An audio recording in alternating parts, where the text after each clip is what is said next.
ភូមិគ្រីដ៏ទំនើបរបស់ចូលសាមរតកកំពុងសម្រាកលងលក់ប៉ុន្តែនៅជុំវិញគ្រែរបស់នាងចាប់ផ្ដើមមានផ្សែងខ្មៅអន្តែចេញមកពីក្រោមឥដ្ឋចូលសាដើរចូលមកឃើញរួចគេប្រើដៃស្ដាំបញ្ចេញពន្លឺពណ៌មាសដើម្បីកម្ចាត់ផ្សែងនោះគេដឹងភ្លាមថានេះគឺជាព្រមន្តអាគមព្រលឹង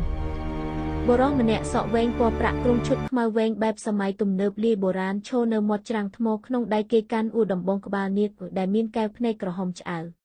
1000ឆ្នាំមុនឯងឆក់យកបេះដូងនាគពីយើងជាទីនេះយើងនឹងរំលាយព្រលឹងឯងឲ្យទៅចូលសានាំមកទៅព្រឹកទៅមាត់សមុទ្រដើម្បីរក្សាសុវត្ថិភាពនោះជាកន្លែងមានអនាគតតែគ្រូមន្តអាគមនោះបានមកស្ទាក់ផ្លូវជាប់គ្រូមន្តអាគមលើកដំបងឡើងស្រាប់តែផ្ទៃមេឃដែលកំពុងស្រឡះប្រែជាខ្មៅងឹតរន្ទះបាញ់ក្រហមពេញគ្រូមន្តអាគមបញ្ចេញមន្តអាគមបង្កើតជាច្រវាក់ផ្សែងខ្មៅមករុំព័ទ្ធខ្លួនមរតកនាងស្រែកហៅឲ្យចូលសាជួយទាំងទឹកភ្នែកចូលសាខឹងខ្លាំងរហូតដល់ស្រកានាគចាប់ផ្ដើមដុះលើដៃរបស់គេប៉ុន្តែគ្រូមន្តអាគមសើចយ៉ាងខ្លាំងរួចនិយាយថាបើឯងហ៊ានប្រើអំណាចនាគ